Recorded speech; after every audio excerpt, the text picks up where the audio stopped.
no fim, o índice ganhou uma vida própria, teve um trabalho incrível sendo desenvolvido tanto pelo Google quanto por outras organizações como Mastercard, IBM e outras tantas parcerias com empresas de tecnologia.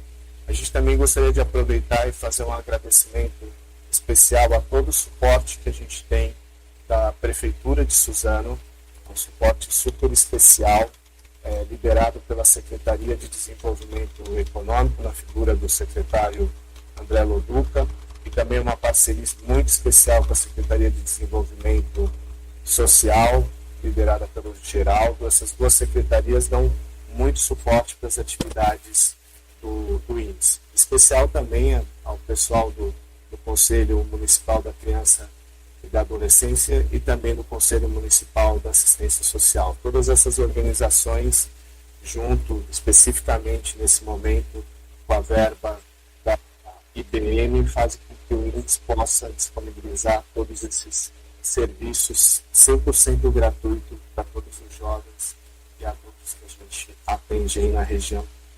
Para quem está assistindo a gente de outras partes do Brasil, o índice atua na região de Suzano, especificamente no bairro de Palmeiras. Bom, vou passar a palavra agora já para o Saulo, só fazer uma breve introdução. O Saulo, cerca de 5 anos atrás, respondeu uma chamada pública que a gente teve de voluntário, foi lá no índice, conheceu o nosso trabalho e daí começou a fazer uma série de ações. A gente só foi descobrir que o Saulo trabalhava no Google, 6 meses, 1 ano depois que a gente estava já trabalhando junto. E aí o Saulo nos provocou no bom sentido para que a gente pudesse participar do programa que ele estava desenvolvendo junto com as estruturas internas do Google. Ele pode até explicar isso melhor para vocês. E foi super interessante porque a gente pôde passar uma semana com jovens indo na sede do Google no Brasil. E o Saulo enfatiza isso muito, né? Tem muitos presidentes de empresa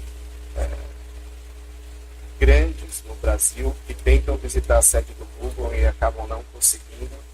Ele conseguiu viabilizar que os jovens, na época que trabalhavam, estudavam no índice, pudessem ter acesso. Foi uma coisa realmente transformadora, incrível, mudou a vida de todos que foram impactados com esse programa. Então a gente gostaria de agradecer muito, Saulo, por você ter viabilizado isso. E apresentando o Saulo, então, o Saulo Henrique da Silva, hoje atualmente ele é gerente do Google para o projeto. Deixa eu pegar até aqui que eu deixei anotado, Google Play Games. Ele está afiliado em Nova York, no Brasil. E é isso. Antes de passar a palavra para o Saulo, eu vou tentar compartilhar a minha tela e vou ver se eu consigo fazer com que vocês assistam, tá, um vídeo, justamente um vídeo de agradecimento que a gente desenvolveu na época, para que as pessoas, que a gente pudesse agradecer todo esse projeto desenvolvido no Google. Deixa eu ver se eu vou realmente conseguir compartilhar minha tela, mas acho que sim. Espero que o som passe aí para vocês. E aí, logo em seguida, Saulo, fica à vontade para iniciar a tua palestra.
Foi algo maravilhoso essa parceria, né, deles assim com vocês, eles poder abrir as portas, uma empresa num porte desse, poder abrir as portas, né, para uma cidade pequena, uma cidade de interior.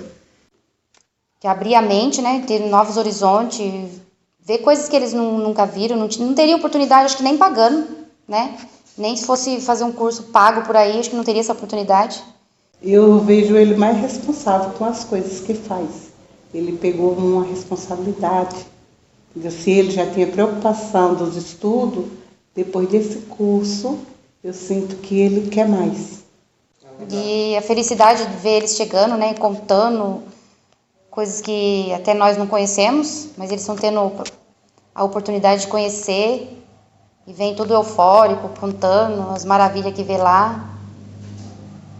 E faz eles também a pensar lá no futuro, né? Que um dia eles podem também chegar lá. Então vai ajudando, vai dando fé.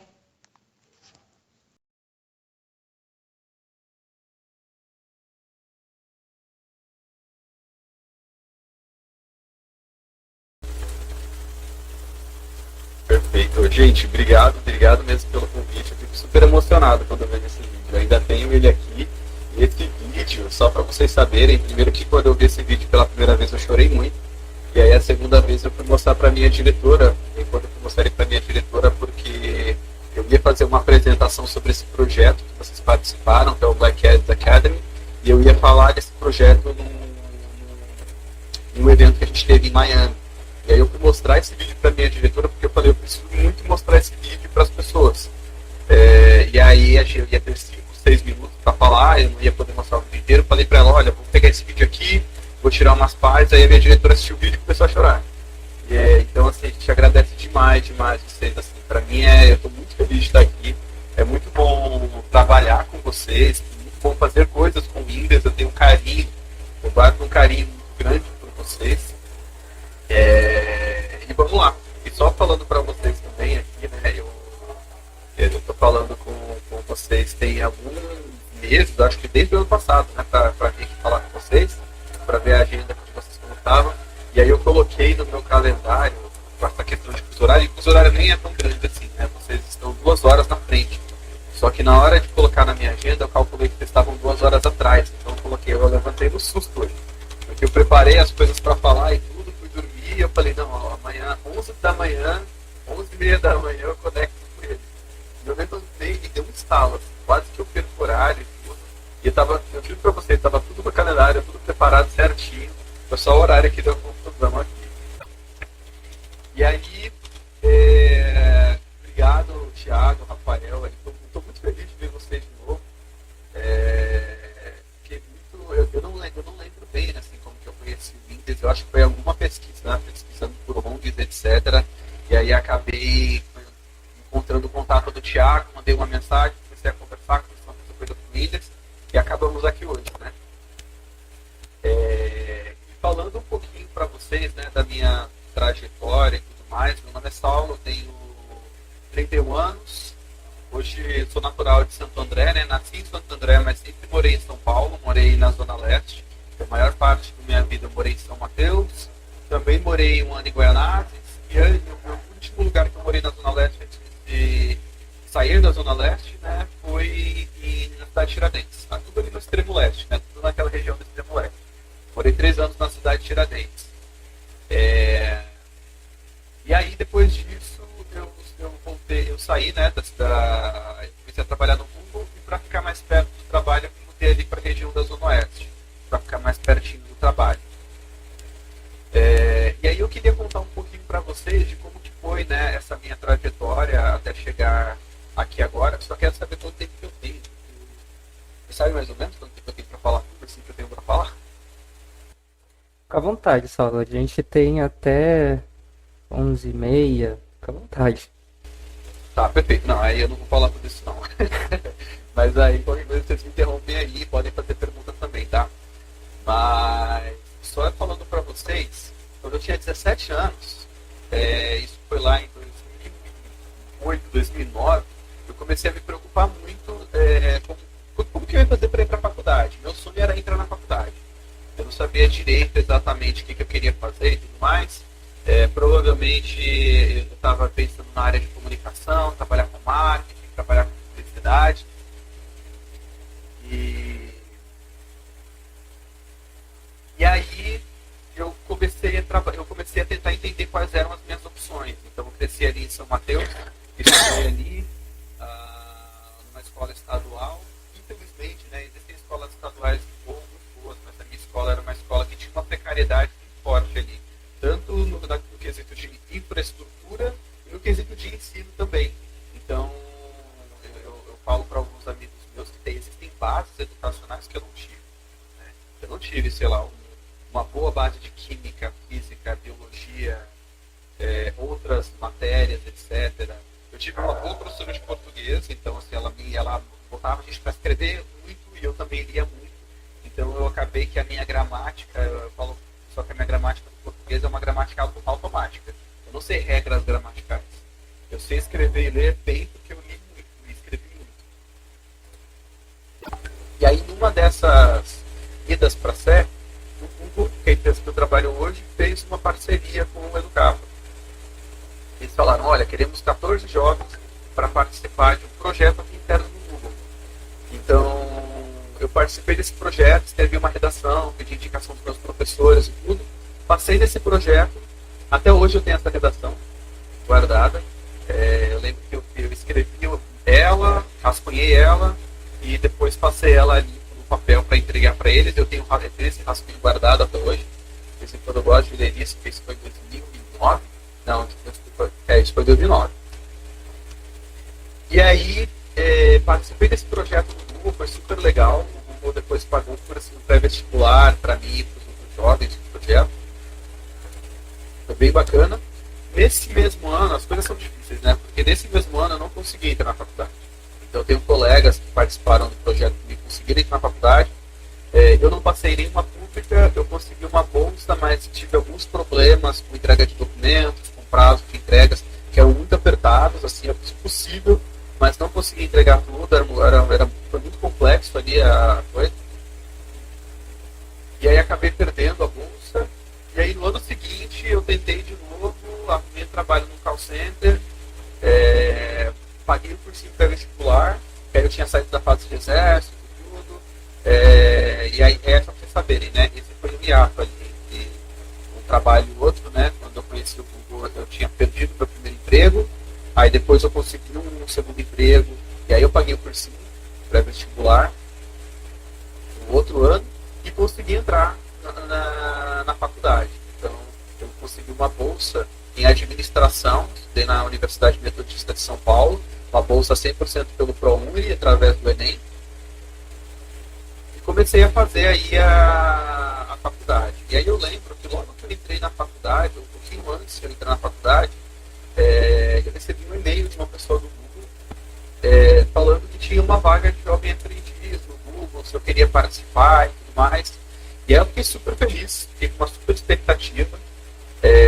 Acabei fazendo as entrevistas, passei na entrevista e virei aprendiz do Google em 2011. Então eu conheci o Google em 2009 e em 2011 eu virei jovem aprendiz do Google. E aí era uma rotina bem intensa, assim, né? Porque vocês pensam que eu morava em São Mateus na época, depois eu mudei para a cidade de Tiradentes, no terceiro ano da faculdade. Mas os 2 primeiros anos eu morava em São Mateus. Então o que eu fazia? Como que era a minha rotina? Né? Eu acordava às 5 e pouco da manhã, pegava 2 ônibus do metrô, ou 2 ônibus, 2 metrôs, dependendo do caminho que eu fazia, para chegar no Google para trabalhar. Aí eu saía do Google para trabalhar, pegava 3 ônibus, não, pegava 2 ônibus e um metrô para chegar na faculdade. E da volta da faculdade para casa, que a faculdade era em São Bernardo do Campo, morava em São Mateus. Então eu pegava 3 ônibus para voltar da faculdade para casa. E era um período muito louco, assim. Eu levava pelo menos 6 horas e pouco por dia dentro do ônibus do metrô. E dormia 4 horas por noite. E quando eu me mudei para a cidade, isso em São Mateus, né? Quando eu mudei para a cidade de Tiradentes, eu dormia menos horas. Foi na época que eu tive até um aumento de salário, que eu já era terceirizado. Aí nessa época da cidade de Tiradentes, eu já era terceirizado, né? No Google, eu não era mais jovem aprendiz, que eu ganhava um pouquinho mais. Nessa época eu mudei para São Bernardo, porque porque no começo, na cidade de Tiradentes, eu estava dormindo 3 horas e meia por noite. Assim. Chegou uma hora que meu corpo não aguentava mais. Eu sentava para assistir aula, eu dormia. Eu cheguei a dormir até em reunião de trabalho. Assim, tá? A coisa começou a ficar meio pesada. Foi ali um momento foram momentos bem duros, assim, que exigiram bastante de mim. Não estou falando isso para romantizar. Eu acho que cada vez mais o ideal, né, é que a gente cada vez mais nós tenhamos mais oportunidades de estudar, de trabalhar e de ter também o nosso tempo de lazer, ter o nosso tempo de sair com os amigos, de sair, de namorar, de um monte de coisa. Mas essa foi uma época que me exigiu muito e foi o que eu senti que naquela época eu tinha que fazer. Então, nesses 4 anos de faculdade, eu tive pouca vida social e eu tive que abrir mão de muita coisa para conseguir concluir a faculdade, para conseguir ir bem no trabalho, né? Porque era isso que eu senti que eu tinha que fazer. Eu fiz isso com alegria. Não acho que todo mundo tem que fazer isso. Acho que cada um tem que procurar aquilo que é bom para si e tudo. Mas naquela época eu fiz o que eu achei que eu tinha que ter feito. E aí, fiquei ali trabalhando no Google e tudo mais. Fiquei 2 anos como aprendiz. Depois de 2 anos, e aí é isso, né? O Google todo mundo falava inglês. Eu não falava inglês quando eu cheguei lá. E aí eu lembro que é um ambiente meio bizarro, assim. Não sei se algum de vocês que estão aí vendo, se alguém teve lá na semana, né, que vocês passaram lá com a gente e tudo mais. Mas o Google no Brasil é uma coisa meio... No Brasil e em outras partes do mundo é uma coisa meio bizarra. Você está sentado ali e do nada brota um gringo que está ali trabalhando por uma semana, 2, fazendo algum projeto no Brasil, falando inglês com você, porque eles já esperam que você vai falar inglês. E para mim isso era meio assustador. Então eu tinha um hábito de toda vez que eu não tivesse certeza da nacionalidade de alguém, eu não falava com a pessoa. Eu olhava para a pessoa e falava, cara, eu não tenho certeza se a pessoa vai falar português e comigo, então eu não vou puxar assunto, ou se a pessoa tentar falar comigo, eu já vou tentar chamar alguém aqui para me ajudar.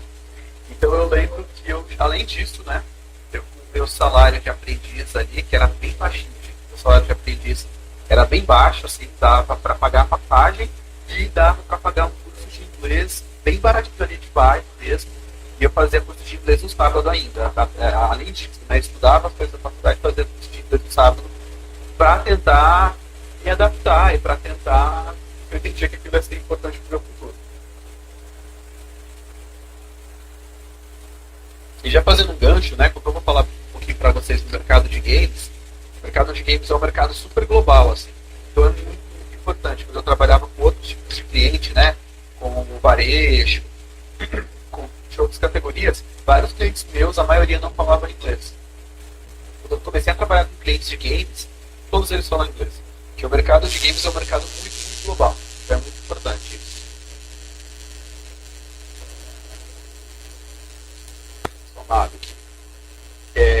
E aí, gente, fiquei 2 anos como aprendiz, fazendo ali meu inglês e tudo mais. Depois de 2 anos eu estava ali no básico, intermediário. Meu chefe chegou em mim na época e falou, a empresa que terceiriza a gente para trabalhar aqui quer contratar você, vem trabalhar com a gente. E eu peguei e falei, olha, meu inglês ainda não está criado igual de vocês. E aí eu lembro que isso foi muito gratificante para mim na época, assim, porque eu cheguei ali e eu dei o melhor de mim naquela oportunidade. Então eu fui atrás de aprender inglês, teve funcionários do Google que foram super legais comigo e almoçavam comigo em inglês para eu aprender inglês, me ensinavam também. Eu tive um suporte extra além do curso, isso me ajudou bastante. E aí eu lembro que o meu chefe pegou, na época eu trabalhei bastante ali e eu falei, cara, ou eu tenho que tirar o máximo dessa oportunidade aqui e aprender para ser contratado por uma outra empresa depois, ou eu pensava dentro de mim, quem sabe, né, eles não conseguem me enxergar como essencial para o time e dão um desconto aí de contrato mesmo no meu inglês não sendo 100% aí. E foi o que aconteceu. O meu chefe chegou e falou, cara, a gente gosta do seu trabalho, a gente quer que você fique, seu inglês não está 100%, mas continue estudando e se tiver que falar alguma coisa eu falo por você. Eu falei, não, perfeito, é isso. Peguei mais essa oportunidade e fiquei, gente, mais 3 anos trabalhando como terceiro no Google. Até que eu me formei, e aí eu lembro que depois que eu me formei, eu cheguei, tinha uma pessoa da RH que é a Cris. Eu acho que, eu não sei se vocês conheceram a Cris também naquela semana que vocês foram, mas a Cris, ela é a fundadora do Afro Googlers do Brasil, que é um comitê de pessoas negras do Google Brasil. E a Cris, ela era do RH, hoje ela é do marketing também, mas ela era do RH na época. E ela falou, Saulo, vamos olhar as vagas aqui para você participar do processo, etc. E, gente, eu juro para vocês, eu entrei pela terceira tentativa. Eu tentei no último ano da faculdade ser estagiário, nem olhar meu currículo. Tentei participar de uma outra vaga mais técnica lá e tudo mais, para trabalhar com o Google Ads. E aí foi uma época de meados de 2015. Começou a economia deu uma queda, ele congelou as vagas, então não pôde ser contratado. E aí, em seguida, em 2016, abriu algumas vagas em vendas. Eu já tinha trabalhado de vendas um pouco, né? Eu fui vendedor de loja, eu fui vendedor de porta em porta, eu trabalhei no call center ativo de vendas. E aí o call center foi ali a CTI de vendas que me botou um ponto ali. Eu falei, nunca mais eu quero trabalhar em vendas na minha vida. E aí quando ela vinha falar de vendas, para mim eu entendia vendas como aquilo, como aquele ambiente caótico que eu tinha no call center. E aí ela falava, não, Saulo, vendas não é isso, aquilo não é vendas. Ela falou, você tem perfil de vendas, vamos fazer o processo. Eu falei, tá bom, vou confiar em você. E aí fiz o processo, estudei pra caramba também pro processo, eu passei. Comecei a trabalhar no Google em 2016 como funcionário. Foi um momento assim, mágico para mim, para minha família. E naquele momento eu vi todo aquele esforço, né? Todas aquelas coisas que eu abri mão no passado, né? Que eu abri mão de, às vezes, ter mais lazer, de dormir. Eu acho que eu dormir é o que eu mais abri mão. E eu sou bem... Eu durmo bastante, assim. Eu ainda não durmo até tarde, mas eu sou uma pessoa que eu durmo cedo e acordo cedo. Então, sei lá, eu sou 8 da noite, 9 da noite, eu estou desligando já, assim. Eu sou bem essa pessoa. Então eu abri muito mão de dormir, etc. E aquele momento foi muito bom para mim, porque aquele momento eu vi todo aquele esforço de algum jeito se pagando. E mudando a minha história, a história da minha família, né? Então foi bem bacana. Acho que muitas coisas mudaram em mim como pessoa, nesse processo todo, e mudaram na vida da minha família também. A partir disso. Foi através do Google que eu consegui fazer minha primeira viagem para fora, né? Quando eu comecei a trabalhar no Google.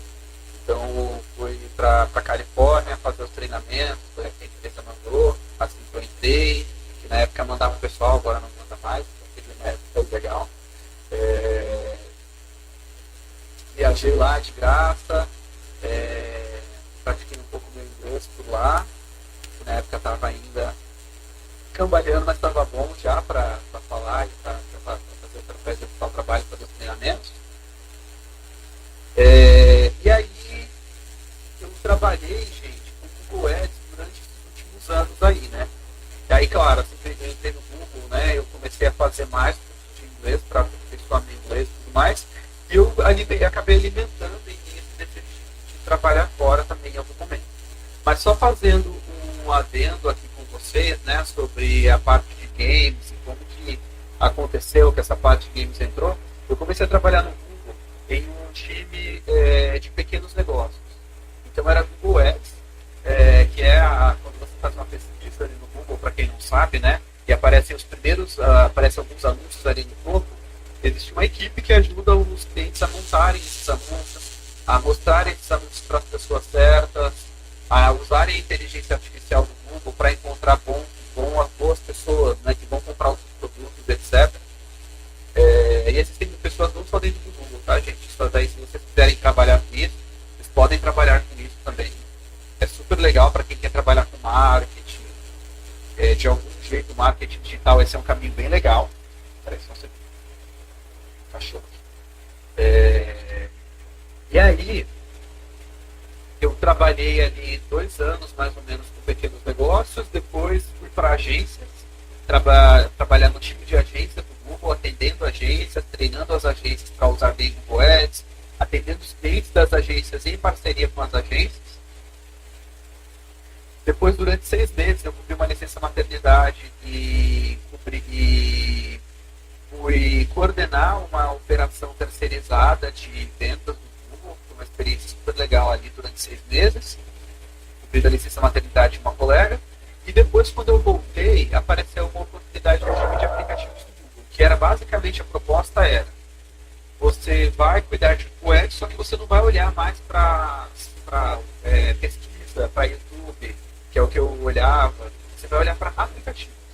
Eu falei, cara, eu não sei nada de componente de aplicativos, etc. Era um mundo bem à parte para mim, assim, olhar para uma componente de aplicativo. Cliente meu nenhum tinha um aplicativo na época. E aí eu fiz as entrevistas e tudo, o gerente foi super legal e tudo. O meu antigo gerente ali, um cara super gente boa. E aí eu peguei as entrevistas e passei. E aí quando eu entrei, ele estava saindo de licença paternidade na época, né? Ele vai ter um filho. E aí, quando eu entrei, ele fez a minha entrevista, ele me aprovou e saiu. Quando eu cheguei na área, era uma outra pessoa que estava substituindo ele, a pessoa chegou e falou, você vai trabalhar com o mercado de game, tá? É isso.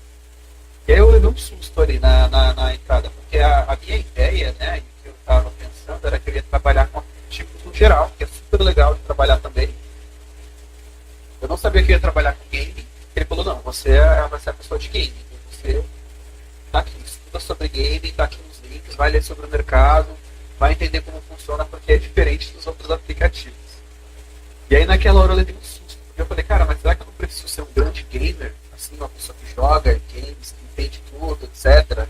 Porque eu gosto de jogos, né? Gosto de joguinho, etc. Mas nunca fui uma pessoa que olhou pra, foi muito gamer, né? Sempre fui muito de jogo mesmo. Vou mandar real pra vocês, assim. Eu jogava videogame em casa com meu irmão me detonava, meus primos me detonavam. Joguei no celular, jogava um ou outro pra passar o tempo. Mas aí foi bem interessante, assim, porque aí eu comecei a trabalhar com o mercado de games, meio que de paraquedas ali. E foi uma grata surpresa, sendo bem sincero para vocês, assim. Foi uma surpresa muito legal, assim. E eu posso dizer com toda certeza, assim, de todas as categorias que eu trabalhei, não estou dizendo que outras categorias, né, outros mercados não são legais de trabalhar. Tem gente que vai ter perfil para trabalhar com o mercado financeiro, tem gente que vai ter perfil para trabalhar com varejo, tem gente que vai ter perfil para trabalhar com tecnologia, outras tecnologias, e tem pessoas que têm perfil para trabalhar com games, como um todo. Mas o mercado de games foi o que eu mais me identifiquei, assim, de trabalhar mesmo. Comecei até a jogar mais jogos, né, a partir disso. Precisei jogar mais jogos, né, a partir disso, a parte legal do trabalho. Foi um mercado que eu me identifiquei muito, assim. E aí eu trabalhei 2 anos, basicamente atendendo esses clientes e desenvolvendo esses clientes, né. Não só, e aí foi muito legal porque eu tive a oportunidade não só de pegar os clientes que já estavam ali trabalhando no Google e já existiam, como eu tive a oportunidade de pegar clientes, por exemplo, que eram um desenvolvedor que era um cara só, que era um desenvolvedor de games, que chegava e falava, Saulo, eu tenho um jogo que eu estou desenvolvendo, o que eu faço com isso? E de ajudar o cara a fazer o projeto, às vezes dá até jogar um jogo do cliente, dar um feedback para o cliente, falar, olha, esse jogo não está bom, estou jogando aqui não está tão legal, muda isso, muda aquilo, e fazer a parte de ajudar ele a escolher para quais países ele vai anunciar, onde ele vai anunciar, para como, quando ele vai anunciar, e etc. E de ver alguns clientes crescendo do zero também. Assim. Isso foi uma oportunidade bem legal. Assim, tá? Eu acho que foi a minha melhor experiência na parte de vendas e me fez me apaixonar pelo mercado de games como um todo. E sendo bem honesto assim, para vocês, tá, gente? O mercado de games tem muita oportunidade de trabalho, paga bem. Então, é um mercado que paga bem porque circula muito dinheiro, né? Um dado interessante para vocês é que o mercado de games ele é maior do que o mercado, ele gira mais dinheiro do que o mercado de música e cinema juntos. Então, cara, para você girar mais dinheiro do que o mercado de cinema, tem que ter muito dinheiro rolando. Tem vaga de tudo quanto é tipo, né? Eu sou um cara que não sou um desenvolvedor de jogos, eu não sou da parte técnica, mas sou de marketing. Então, tem emprego para uma pessoa não técnica também, mas vai ter emprego para o cara que ele é mais técnico, que ele é desenvolvedor e que ele quer criar jogos, etc. Então tem muita oportunidade aqui dentro. E especificamente, né, eu trabalho no mercado de mobile, mais ou menos de novo, eu vou explicar para vocês agora o que mudou na minha vida. Mas foi muito legal trabalhar no mercado de games. E aí, há um ano atrás, há menos de um ano atrás, eu fui promovido lá no Brasil. E aí, quando eu fui promovido no Brasil, meu gerente chegou em mim e falou: olha, o que você quer fazer? Qual que é o seu próximo passo de carreira? E eu estava gostando tanto de trabalhar ali que eu falei: cara, eu quero desenvolver mais algumas coisas aqui na área, eu quero ficar aqui por enquanto. E aí, meu gerente, eu já tinha falado para ele, né? Quando eu entrei, eu falei: eu quero desenvolver, eu quero ir para marketing, eu quero ir para produto, né? Quero dar um passo numa direção diferente agora. Mas eu estava gostando tanto daquilo que eu falei: não, eu vou ficar aqui mesmo. E aí, ele me estimulou. Fora do Brasil, vai dar uma olhada. E eu falei: tá bom. Aí eu peguei os filmes nas vagas que tinham disponíveis na época e fui olhar o que tinha relacionado a game. E eu encontrei essa vaga que eu tô hoje. Peraí. Que é aqui em Nova York. Que é uma vaga de gerente de marketing para a loja do Google Play na parte de games. Então, o que eu faço aqui, né? Eu sou um gerente de marketing para multiplataformas. Então, quando vocês abrem a loja do Google Play para baixar um jogo, vocês vão ver ali que, por exemplo, na Copa do Mundo vai ter um banner da Copa do Mundo destacando jogos, etc. Vocês vão ver que no Natal, no Ano Novo, vai ter banners ali. Vocês vão ver que parte do conteúdo que está ali tem algumas coleções de jogos, etc. Tem toda uma equipe de marketing que trabalha nessa plataforma para entender qual que é o comportamento do usuário, como que o usuário se comporta dentro da loja de Google e o que a gente faz para oferecer um conteúdo que seja bom para esse usuário, um conteúdo que seja útil, que seja relevante, que seja divertido e que vai fazer com que o usuário goste da loja, que a loja seja útil para o usuário.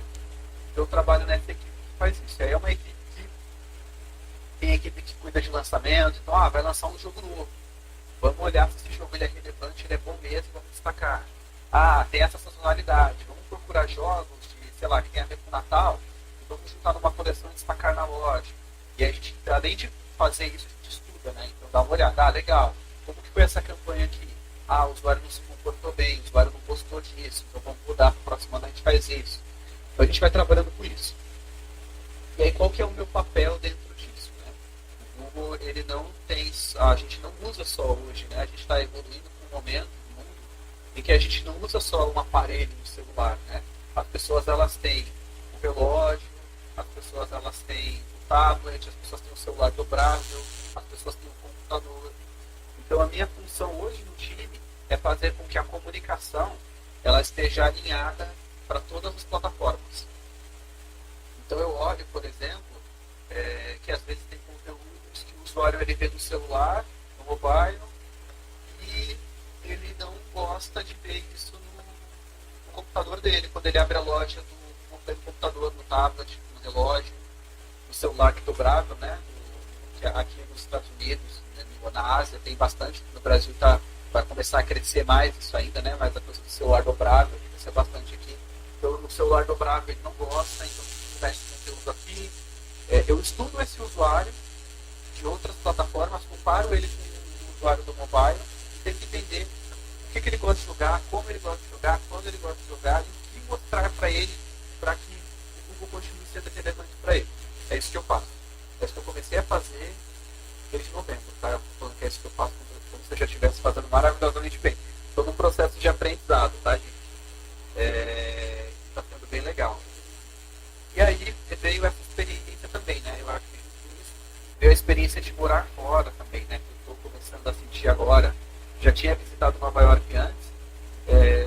Gosto bastante da cidade, mas também foi uma oportunidade muito legal, assim, brincando que a minha mãe ela queria me ver longe. Assim. Eu acho que o sonho da minha mãe era que eu fosse morar fora para ela poder falar para que ela tem um filho que mora fora. Então ela sempre ficava, Saulo, vai para fora, vai estudar, vai trabalhar fora, que vai ser super legal, assim. A minha família não tem muito esse apego, assim, né? Nesse sentido físico. A gente não tem um apego físico, mas a gente está sempre junto, mas de uma maneira diferente.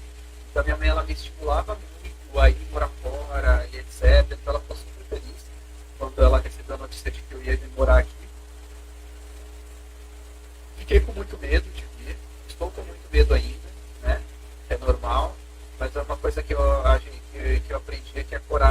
não quer dizer que você não tem medo, né? A coragem é você não deixar o medo te paralisar, é você se movimentar apesar do medo. E é isso que eu estou fazendo aqui agora, tentando me movimentar, com muito medo. Estava muito bem no Brasil, estava muito bem no meu time, me dava muito bem com o meu gerente, com os meus clientes, com a minha equipe. E mudei tudo de vir para cá. É bem interessante, assim, né? Que eu acho que toda instituição internacional, de algum jeito, ela tem características diferentes, ela vai absorvendo a cultura dos países, né? Então, o Google no Brasil é uma coisa, né? A empresa. O Google nos Estados Unidos é outra empresa. A impressão que eu tenho é essa, sabe? As pessoas são diferentes, a maneira como as pessoas lidam com as coisas é diferente. E o que eu faço hoje aqui também é diferente. Mas está sendo muito, muito legal, muito gratificante essa experiência também. E é isso, eu não sei se sobre essa parte vocês querem fazer perguntas ou se eu continuo falando um pouquinho. Eu separei algumas coisas, né, do mercado de games para falar para vocês, para vocês terem uma base aí mais por cima de como funciona o mercado de games, o que significa, né, o que é o mercado de games e a posição que ele está hoje no mercado, que é uma posição de destaque. Mas eu quero saber se o que eu falei até agora vai ter perguntas ou se você continua. Eu acho que a Naira verifica se alguém tem perguntas lá, porque a gente está com 2 salas simultâneas fisicamente lá no Links. Mas eu queria saber qual é a nacionalidade do seu chefe e das pessoas que trabalham com você. Você é o único estrangeiro ou todos eles são americanos? Como é que funciona isso? Tá. O meu chefe, isso é uma coisa boa. O meu chefe aqui é brasileiro. Só que o meu chefe não fica comigo aqui em Nova York. O meu chefe fica na Califórnia. Então, do meu time mesmo, acho que tem 2 pessoas comigo aqui. Mas é muito diferente. A experiência de trabalhar no Brasil e trabalhar aqui, essa é uma coisa interessante. Assim. Porque no Brasil eu trabalhava com a maioria brasileiros, né? E tinha assim, alguns estrangeiros que trabalhavam lá com a gente. Mas aqui em Nova York é uma cidade muito global e muito diversa. Então eu que sou, né, um homem miscigenado, né? Meu pai é negro, minha mãe é branca. Eu sentia que às vezes eu era mesmo um peixe fora d'água ali na Faria Lima. Porque a Faria Lima era muito frequentada por pessoas brancas. E às vezes, dependendo do ambiente que eu frequentava ali, era meio opressor para mim, enquanto homem periférico também, né? Homem que cresceu na periferia, que não vivia mais na periferia, mas que cresceu na periferia. O ambiente podia ser meio opressor. E aqui é muito mais diverso nesse sentido. Então, por exemplo, meu gerente ele é brasileiro, então isso é uma coisa que é boa para mim, porque pelo menos a minha primeira experiência trabalhando fora com um gerente brasileiro, o meu choque cultural era um pouco menor, mas a minha equipe é bem diversa. Assim. Então, na minha equipe ela tem americanos, eu trabalho com um coreano, trabalho com uma russa, trabalho com um japonês, trabalho com uma argentina, deixa eu ver aqui mais outras nacionalidades. Trabalho com um venezuelano, trabalho com um boliviano, trabalho com um alemão, trabalho com gente de toda parte do mundo, assim, de todos os continentes, praticamente. Assim. Então, sim, a minha experiência trabalhando aqui está sendo bem interessante, porque cada um lida com as coisas de um jeito bem diferente.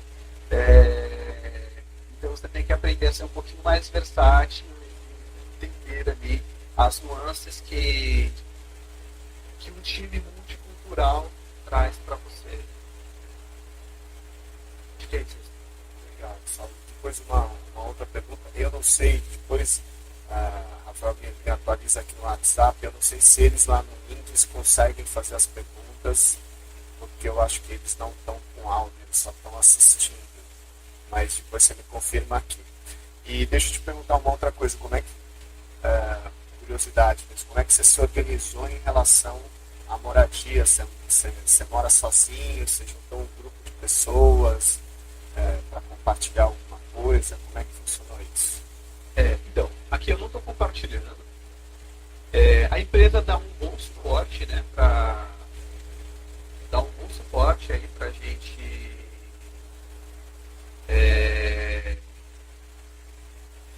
se realocar. Então tem uma empresa que ajuda a gente na realocação, etc. Eu procurei muita casa para morar assim. E eu não quis morar, eu tenho muitos amigos que foram morar em Manhattan, né, que é ali na região do centro, né? Perto do Google e etc. Ali é mais caro de morar e eu acho que eu entendi duas coisas. Eu não queria morar ali perto, primeiro porque é muito caro, e aí eu não quero gastar todo o meu... E aí eu acho que tem uma questão também que eu sempre falo, que eu tenho que entender que apesar de eu ter chegado nesse ponto aqui, eu tenho características diferentes de alguns colegas meus, né? Então eu tenho muito colega que às vezes não... que o dinheiro dele é para ele e é isso, né? E eventualmente eu tenho que ajudar minha família também, etc. Eu tenho que, de algum jeito também, fazer patrimônio para minha aposentadoria em algum momento. Então eu não posso me dar o luxo de gastar todo o dinheiro que eu ganho. Então, o que eu fiz foi, eu falei, não vou morar no bairro super perto, mas também não quero ter de novo essa vida, né, de 2 horas, assim, para chegar no trabalho. Então o que eu fiz foi procurar bairros que ia demorar 30, 40 minutos para chegar no trabalho, que é ok, que é aceitável para mim, de metrô, e eu vim morar no Brooklyn. E o meu segundo critério foi, eu quero morar num bairro que não seja um bairro puramente branco. Eu quero morar num bairro diverso, quero morar num bairro onde eu veja tipos de pessoas diferentes, culturas diferentes, etc. Eu vim morar num bairro aqui, no Brooklyn, chamado Bed-Stuy. Se eu não me engano, a galera fica aqui, mas que eu acho que é o bairro de todo mundo é meu Cris. Que é o bairro que o Cris morava na série, que é Bed-Stuy, que é um bairro muito negro, e é um bairro também muito asiático, é um bairro muito latino, tem pessoas brancas também, etc. Mas é um bairro que hoje, né, você encontra de tudo um pouco.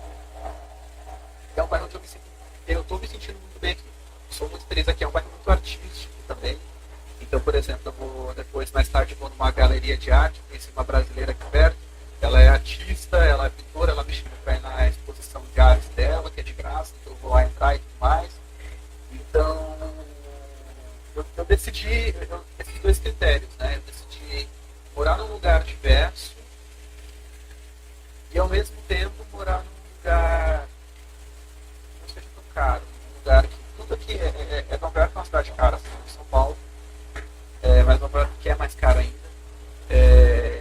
mas morar num lugar que não seja tão caro assim, que caiba no meu orçamento, né? Tentar, de algum jeito, gastar o meu dinheiro com responsabilidade. Eu acho que é mais isso. Bacana, Saulo. Pessoal, o pessoal está um pouco envergonhado de fazer pergunta, mas então dá um foco agora no que você fala de mercado, quais são as oportunidades. Como você disse, não é porque é gamer que você tem que ser técnico ou programador na área. Fica à vontade de dar esse foco. Beleza. E, gente, se vocês não querem fazer pergunta agora, surgir uma pergunta depois, pode fazer. E se quiserem também, a gente pode marcar uma segunda reunião que não live, para a gente fazer uma videoconferência mesmo e bater um papo. Fiquem à vontade para mandar perguntas depois para mim também, eu respondo, tá? Deixa eu só pedir pro cachorro ficar quieto. Ô, Saulo, posso fazer uma pergunta enquanto o pessoal tá um pouco tímido lá? Claro, claro. A gente tá com alguns alunos lá que foram no Google naquela oportunidade, né? E eles estão lá com a gente. E eu queria te perguntar, assim, a gente fica um pouco na dúvida por onde começar sobre essa parte do marketing digital. Então, como você tem bastante experiência, como que foi para você começar nisso e um caminho assim que a gente pode estar trilhando hoje para conseguir um dia, né, trabalhar com isso de fato? Principalmente assim com a questão do Google Ads e tal. Sim, sim. Olha, essa pergunta é bem legal, é bem interessante e não tem assim exatamente um caminho específico. O marketing digital ele tem muitos caminhos diferentes. Desde o tipo de marketing que você quer se especializar até ferramentas, né? Você tem as ferramentas de marketing digital do Google, né? O Google Ads, você tem o Face Ads, né? Que é o do Facebook. Você tem outras inúmeras ferramentas, e-mail marketing, e outras mais, né? Que não vão vir na minha frente. TikTok também, né? Está chegando com bastante força aí também e tudo mais. Mas eu acho que uma coisa interessante é você tentar entender aquilo que você gosta de fazer, né? Então tem gente que gosta mais de mídia, como eu no caso, né? Então, que vai querer trabalhar fazendo campanha, fazendo mídia, etc. Tem gente que vai gostar gostar mais, por exemplo, de ser designer, de fazer parte de criação, de conteúdo. Tem gente que vai gostar mais de social media, né? Que é o cara que quer se comunicar com o cliente dentro das mídias digitais. Então, essa parte de digital marketing não tem só a parte paga, né? Tem a parte também de social media, que é uma das diversas partes do marketing digital, que é a parte de comunidade, que é você gerir uma rede social, tentar entender o que você vai publicar de conteúdo ali e como que você vai lidar com aquela comunidade. A rede social, ela encurtou muito, né, o caminho do consumidor até a empresa. Então, eu, por exemplo, né, uma experiência que eu tive recentemente aqui, é que eu comprei uma cama e os caras não me entregavam a minha cama de equilíbrio. Eu estava dormindo com o colchão no chão aqui. E eu ligava, não resolvia, eu abri o Instagram deles, comecei a comentar nos posts deles. Falei, olha, vocês não estão falando comigo, isso não está sendo legal, eu paguei e eu preciso da minha cama. E aí, na hora, eles me responderam. Por que eles responderam? Porque eles sabem que todo mundo vai ver aquilo ali, porque você quer comprar um negócio, você entra nas redes sociais para ver o que tem ali. E quando a pessoa entrar ali, ela vai ver que tem um usuário insatisfeito. Isso pode implicar em perda de vendas. Então, eles viram aquilo rápido porque eles têm uma pessoa de mídias sociais ali que está olhando para aquilo e está respondendo. Essa pessoa de mídias sociais consigo encurtar meu caminho para resolver meu problema. Então, tem diversas partes, tá? A gente tem mídia, criação, tem essa questão de gerenciamento de redes sociais e tudo mais. Então é mais você entender para que caminho você quer seguir e estudar. Eu acho que às vezes a gente só vai saber o que a gente quer, o que a gente gosta, tentando e errando, né?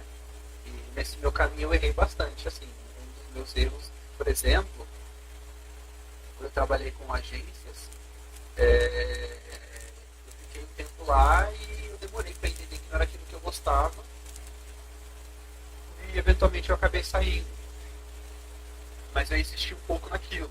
Então, às vezes, mas foi importante, foi um processo importante para entender que, cara, meu caminho é outro. Então, é tentando, estudem. Às vezes você não precisa se aprofundar super numa coisa. Às vezes você começa a estudar aquilo e ver na superfície e vai falar, não quero muito, etc. Só tomem cuidado também, né? Porque às vezes as coisas na teoria e na prática, elas são coisas diferentes. Então, às vezes você estuda sobre uma coisa e a aplicabilidade dela em dia a dia trabalhando com aquilo é totalmente diferente. Tentei entender também se você não está meio enviesado. E eu acho que uma outra coisa também que eu aprendi, tá? Time de aplicativos, eu lembro que as pessoas falavam muito isso assim, eu nunca tinha aplicado para uma vaga do time de aplicativos no Google para trabalhar nessa parte do marketing digital olhando para apps, porque eu tinha uma visão muito enviesada do que era trabalhar com aplicativos que as pessoas falavam para mim. Eu falava, cara, eu não quero trabalhar com aplicativos nunca, etc. e tudo. E hoje eu fico vendo que se eu não tivesse ido lá e visto com os meus próprios olhos, eu teria me arrependido muito. Então, às vezes, eu acho que uma coisa que é importante vocês entenderem é que a minha experiência não exatamente se encaixa para vocês, a experiência do outro não exatamente se encaixa. Então, às vezes, alguém fala, trabalhar com tal coisa é chato, trabalhar em tal empresa é chato, trabalhar em tal coisa é legal, trabalhar em tal empresa é legal. Mas é legal e é bom para quem? Né? Nós somos todos pessoas tão diferentes uns dos outros, né? Tem coisa que é bom para o outro que não é bom para mim. E eu acho que por eu ouvir muito das pessoas o que era bom para elas, eu adotei aquilo como se fosse bom para mim. E eu retardei um pouco esse meu momento de trabalhar com apps. Porque eu estava na minha cabeça que aquilo não era bom. E quando eu vi que aquilo não era bom para aquelas pessoas. Mas que para mim foi a melhor decisão que eu tomei. Então tentem entender um pouquinho isso, sabe? Às vezes não é bom. Tentem ouvir, né, o que as pessoas acham, que é legal, o que não é. Mas tentem entender o que é bom para vocês. Isso aí, só legal. Deixa eu te fazer uma pergunta aqui. Eu vejo, às vezes, acho que natural de todas as gerações, faz 18 anos e já quer entrar numa faculdade, às vezes nem sabe muito bem o que quer fazer, ou até mesmo entende que é isso que vai torná-la atrativa para o mercado e aí ser contratada. E eu tenho visto muitos estudos, até mesmo do Google ou de outras empresas, dizendo que muitas vezes você não tem que ir para esse caminho da faculdade. Lógico, se você puder, etc., sem dúvida. Mas eles dizem que você consegue fazer cursos menores que vão muito mais direto ao ponto e que te deixam mais aptos numa inserção na área de tecnologia. Na tua visão é isso mesmo? Ou você acha que o caminho é você realmente ir para a faculdade? Eu digo isso porque às vezes para você quebrar essa inércia de sair do ensino médio para uma faculdade, às vezes é um salto tão enorme, e aí a pessoa trava e fala, não adianta, eu vou fazer a mesma coisa que meu pai faz, porque não dá, esse salto eu não consigo mudar. Você tem alguma dica para reduzir esse salto? Enfim, como seria isso? Cara, eu acho que eu tenho, é aquilo, né? Entendam o que é melhor para vocês, etc. Se você já sabe desde agora que você quer ser médico, que você quer entrar na faculdade, vai. Se você já sabe agora, sei lá, que você quer ganhar uma bolsa para estudar direito, etc., que nem eu fiz, né? Que estudar administração, etc., vai atrás disso. Mas realmente, não tem mais. Acho que esses caminhos eles estão se cruzando e se tornando mais flexíveis, né? Então, eu vou dar o exemplo de um amigo meu, o Hugo, ele trabalhava, eu conheci o Hugo, porque eu ia no hostel que tinha lá em São Paulo para praticar idiomas, etc. E o Hugo trabalhava lá. E o Hugo agora ele deve estar com 22 anos. Quando eu conheci o Hugo, tinha 20 anos, né, lá em São Paulo. E o Hugo, quando ele viu que eu trabalhava no Hugo, ele vinha falar comigo, nossa, que legal, quero trabalhar e tudo. E aí, começando a conversar com ele, ele falou, cara, eu quero trabalhar com UX, etc, não sei o que, vou fazer um curso. E aí foi bem legal, assim, porque o Hugo, ele chegou a entrar na faculdade, ele não quis ficar na faculdade. E aí ele saiu, começou a fazer um curso de UX. Aí fez 1 ou 2 cursos de UX, etc. E começou a trabalhar numa startup nessa área. Eu lembro que ele até mostrou um dos projetos dele, né? Em uma das entrevistas eu ajudei ele a se preparar, né? Fizemos uma simulação de entrevista, ele mostrou os projetos que ele tinha feito, etc. Então sim, o mercado de tecnologia tem muita coisa diferente acontecendo. E essa parte de UX, que é uma parte que eu gosto muito, né? E para quem não sabe, UX é a sigla de User Experience, que é experiência do usuário, que é você trabalhar com a pura experiência do usuário dentro de uma plataforma, por exemplo, né? Isso que eu faço hoje, não exatamente, tá? Eu faço mais uma parte de conteúdo, mas tem um time de UX trabalhando ali, que é o time que fala, se essa parte da loja ficar configurada assim, a experiência do usuário é essa, se esse botão ficar aqui, não é bom, você tem que estruturar isso assim. Então, a parte de UX, tem várias startups e várias empresas que trabalham com isso e que não exatamente vão exigir de você, nesse momento, um curso superior. Tá? Então, o que eu posso falar para vocês é, não tem caminho certo. Não existe um caminho certo, mas também não existe um caminho só. Sabe? Então, por exemplo, existem empresas que ainda estão engessadas nisso, né? Tem empresas que ainda assim só contratam um curso superior, ok. Mas tem várias empresas que não. Né? E dependendo do que você faz, o UX é uma delas, né? E o Hugo, ele olha pra mim e fala, eu não vou fazer faculdade, só. Eu não quero fazer faculdade. E eu falei, tudo bem. Eu consegui um emprego super legal, trabalhando com isso, mesmo sem fazer faculdade. E aí pode ser que daqui para algum tempo ele sinta a necessidade de entrar no curso superior e ele entre, etc. Mas ele se encontra um caminho. E às vezes, às vezes, né? Eu acho que a gente também, essa coisa do curso de ensino superior é muito importante, sim. Tá? É muito legal. Mas é aquilo, às vezes você precisa fazer alguns cursos, se você entende, né, que você precisa fazer alguns cursos antes e ter alguma experiência antes para entender aquilo que você quer, naquilo que você quer se especializar, excelente. Faça isso e siga esse caminho. E se você acha que não, você quer ter uma formação superior e que é isso que você quer fazer, vá por esse caminho também. É aquilo, não tem uma resposta, não tem um caminho que é o caminho certo ou o caminho errado, e não existe um caminho só. Eu acho que vai de você entender o que é melhor para você. Eu acho que uma coisa importante, gente, que é isso, uma coisa que eu luto diariamente comigo mesmo, é a comparação, né?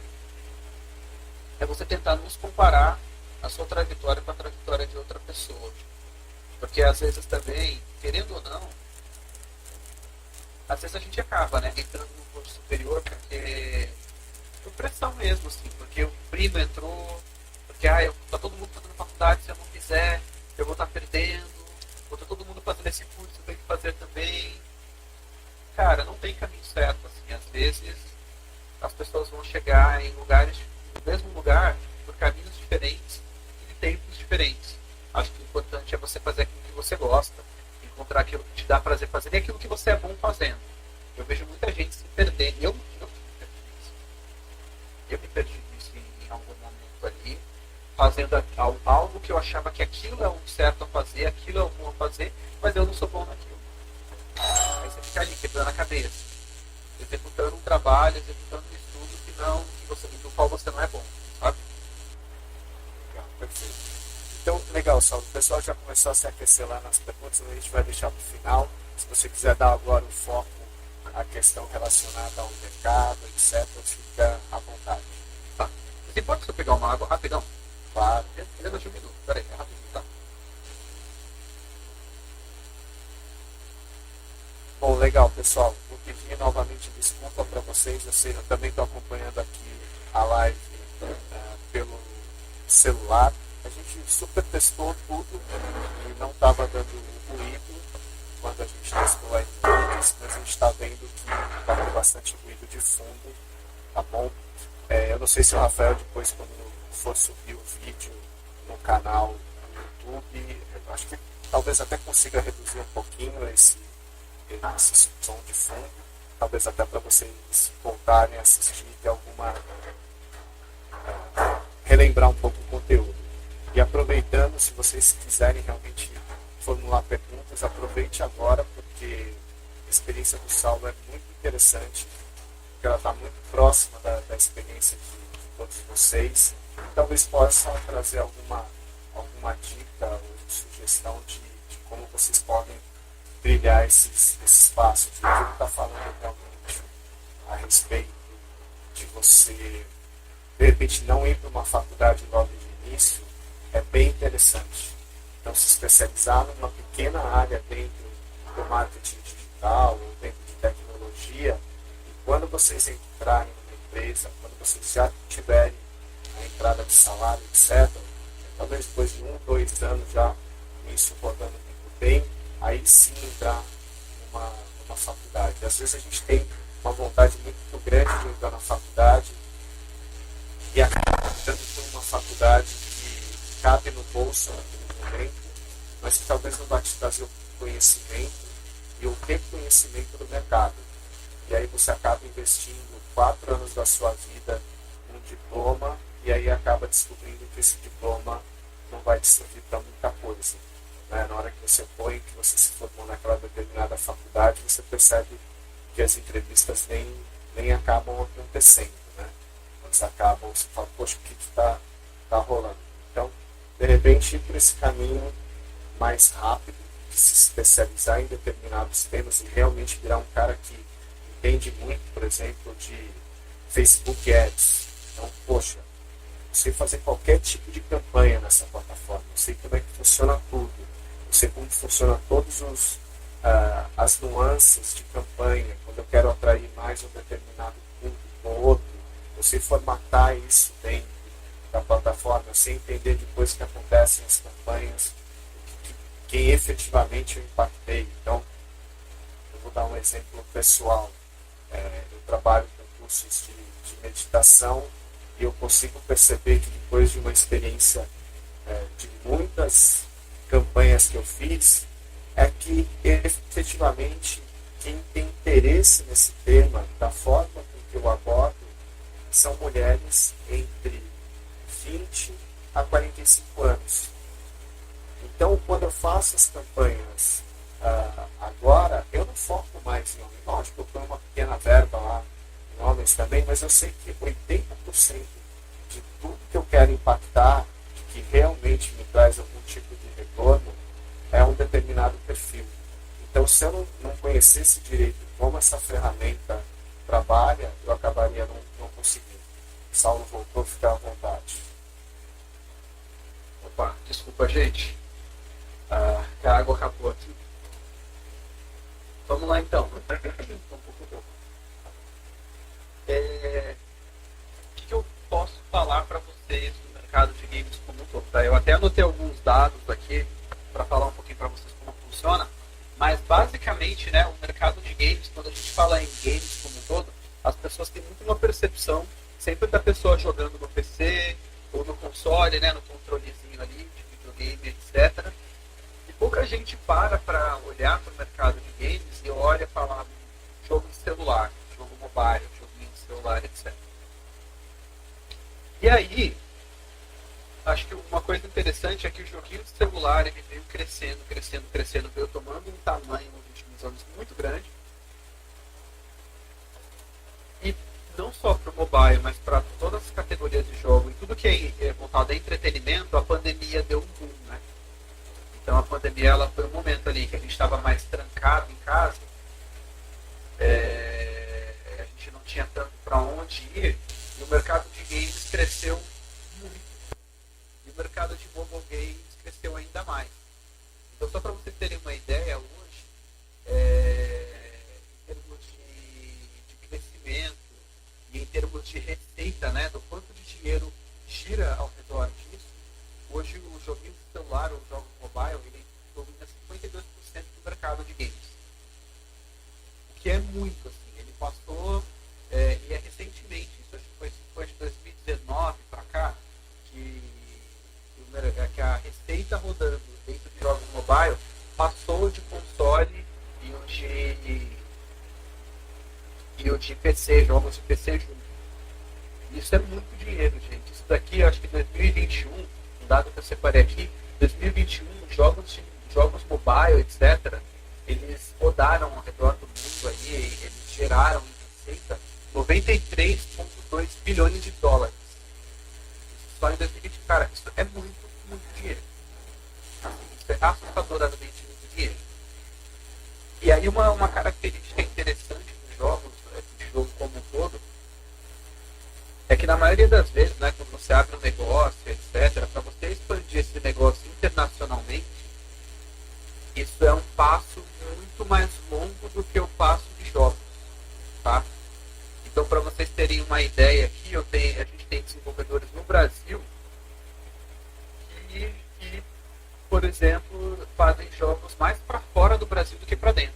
Então, aqui nos Estados Unidos tem pessoas que jogam jogos que elas não sabem, mas esses jogos eles são criados na Ásia, esses jogos são criados no Brasil, esses jogos são criados na Europa, e etc. Mas as pessoas já fazem esses jogos pensando no mercado americano. Ou a pessoa ela faz um jogo aqui pensando no mercado de lá. Então é um mercado muito global. E aí, para vocês terem uma ideia, em 2014 existiam 133 desenvolvedores de jogos no Brasil. Isso em 2014. Se você pula para 2021, esse número era de 1.009 desenvolvedores de jogos. Isso não exatamente mobile, né, mas espalhados como um todo, mas uma porcentagem bem interessante de mobile aí. E o primeiro unicórnio, né, e aí só para vocês saberem, unicórnio é uma empresa de mais de 1 bilhão aí, com valor estimado em mais de 1 bilhão. Um dos primeiros unicórnios brasileiros, né, de startups, é uma empresa de jogos que já trabalhei com ela diretamente, mas eu esqueci o nome agora, mas eu vou lembrar. Deixa eu pesquisar aqui agora, aproveitar. Gente, eu não sei porque fugiu, tá? Mas eu cheguei a falar com eles e tudo. É porque meu chefe trabalhou mais com eles do que eu. A Wildlife. Isso. A Wildlife, ela é um unicórnio nascido no Brasil. Hoje eles têm escritório aqui em Nova York, eles têm escritório na Europa, etc. e tudo mais, e é uma empresa de jogos, né? E muito focada em jogos mobile. E tem diversos outros, né? E tudo mais. Então, o crescimento ele é muito, muito grande. E aí, quando a gente olha para jogo, também tem alguns estereótipos que a gente olha, né? E acha, por exemplo, que homem joga mais jogo do que mulher, etc. E quando a gente olha para jogos eletrônicos como um todo, 51% das pessoas que jogam jogos são mulheres. Então isso é uma coisa bem interessante. Assim, o mercado de games como um todo, ele é um mercado que ele está se desfazendo de uma estrutura machista também, de algum jeito, né? E cada vez mais, para as meninas que estão aí assistindo, para as mulheres que estão aí assistindo, existem vários grupos de gamers, de mulheres, e vários grupos que ajudam mulheres, né, e incentivam mulheres a desenvolver jogos. Porque esse é um ambiente que ele já foi lido como um ambiente muito masculino, e hoje ele é um ambiente tanto masculino quanto feminino. Então isso é uma coisa muito legal, e um dado interessante também, né? 74% das pessoas no Brasil jogam jogos eletrônicos de algum jeito. Em algum grau as pessoas consomem isso. E aí um ponto interessante é que sim, a gente teve um boom muito forte, né, em 2020, 2021 por conta da pandemia. Em 2022 esse número caiu, porque em 2022 a gente começou a sair mais, a gente começou a, né, poder sair de casa, viajar, etc. Então sim, o número caiu, mas esse número ele ainda é maior do que o 2019 pré-pandemia. Então o mercado de jogos ele está em crescimento, ele não tem previsão de parar de crescer, ele tem previsão de crescer. Então eu acho que esse é um ponto importante para vocês ficarem de olho aí, e etc. Tá?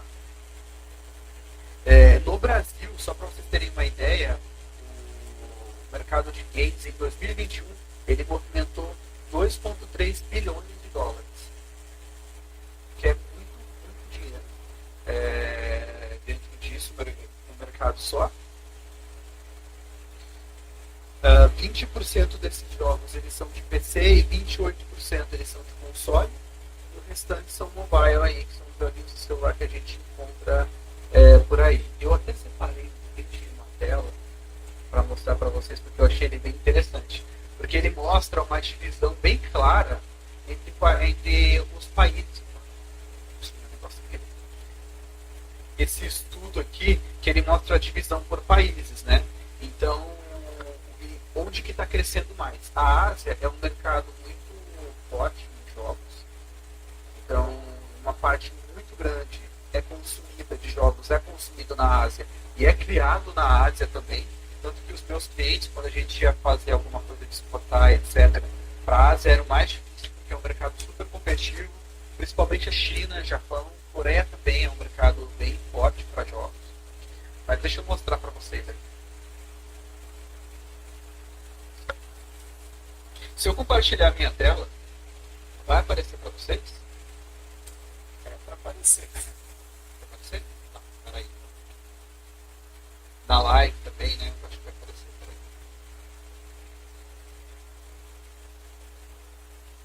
Deixa eu ver se aparece aqui.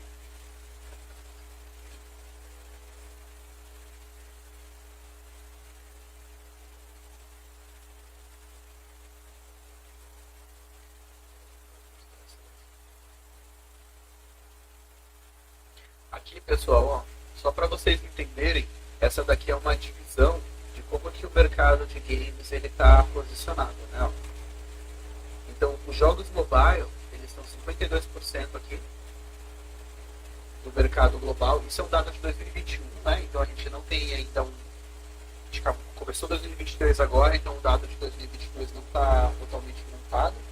Dentro disso, ó, a gente tem smartphones liderando, né? Que é bem grande aqui, gerando 81 bilhões de dólares em 2021, e tablets gerando 11 bilhões de dólares.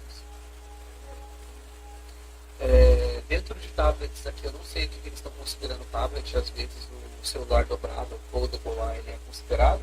E a gente tem PC e console aqui e tudo mais, nessa outra fatia, né? PC 20%. E aí, ó, isso aqui é o quanto que é onde que esses jogos estão crescendo mais, né? Onde que o mercado de mais crescimento. Você vê que a China é um monstro, né? Olha isso daqui. 31 bilhões de dólares, ou seja, ela tirou mais receita de jogos mobile do que os Estados Unidos. Os Estados Unidos tirou aí 15 bilhões de dólares e o Japão 13 bilhões. Então a Ásia é gigantesca nisso. Fora isso, né, tem outros países asiáticos, né, que não Coreia, não China e não Japão, que são muito fortes nisso também. Então a gente tem a Tailândia, a Indonésia também, tem alguns desenvolvedores lá e tudo mais. Então é muito legal porque eles já começam a pensar os jogos deles já olhando para o mercado como um todo, sabe? Além deles consumirem muitos jogos, eles importam muitos jogos também, tá? A América Latina, ó, tem 4% desse total. Na América Latina ainda é muito pequeno. Deixa eu apagar isso. O Brasil está aqui dentro da América Latina. Dentro da América Latina, eu vou procurar esse dado, eu posso compartilhar com vocês depois. Mas dentro da América Latina, o Brasil é o maior disparado. Então essa parte de jogos digitais do Brasil ele lidera dentro da América Latina, mas tem muito espaço para crescer. Tem muito espaço. A Wildlife ela é um exemplo disso. Eu acho que a parte legal é que você não é porque esse crescimento na América Latina ele é pequeno em relação a outros continentes que não existe espaço para trabalhar. Como ele é um mercado em que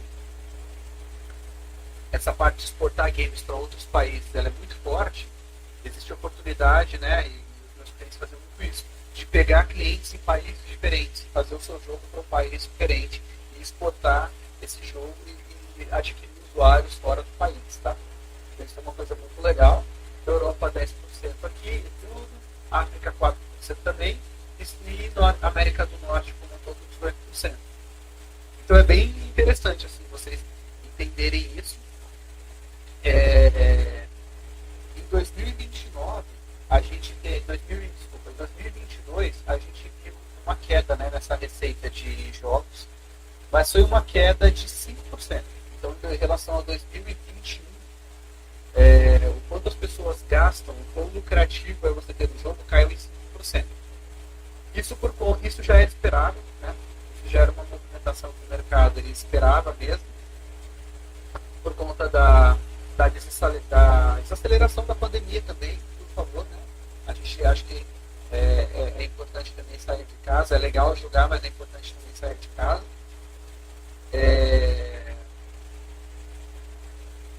Mas ainda assim, esse 2022 ainda foi maior que 2019. Então 2021 e 2020 meio que é um período que a gente sabe que é um período atípico, né? É um momento atípico. Então é muito mais fácil a gente comparar 2022, 2023 com 2019 do que com 2020 e 2021.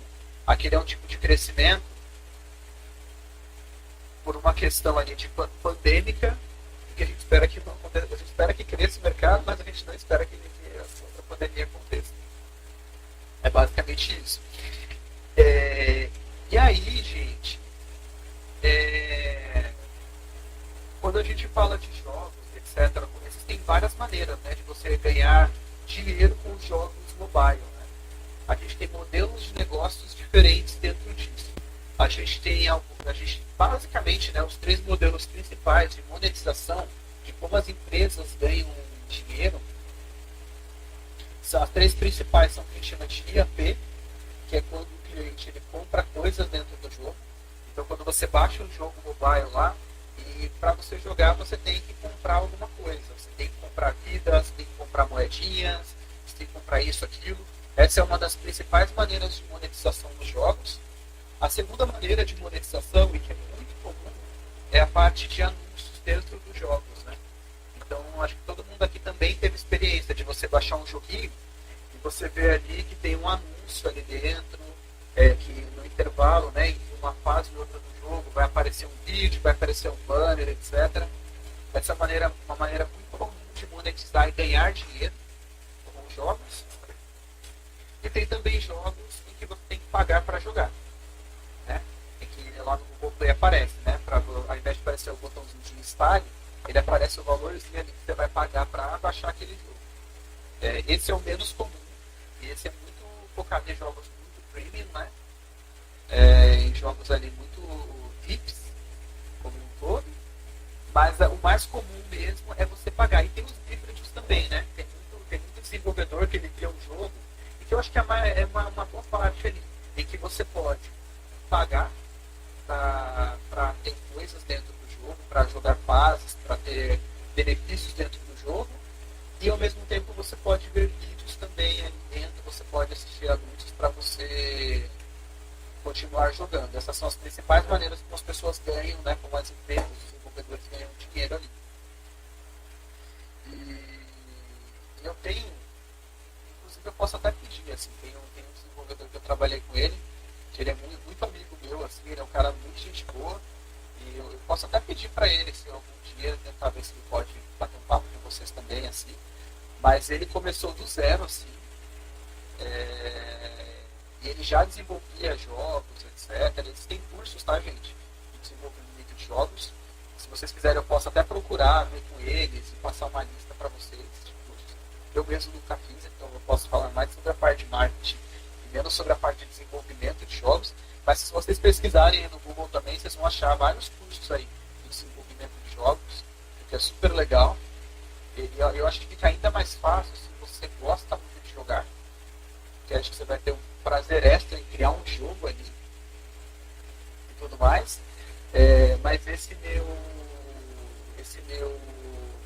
amigo, etc., que ele é desenvolvedor e tudo mais, ele começou com um jogo só ali, e o jogo dele é 100% com anúncios dentro do jogo ali.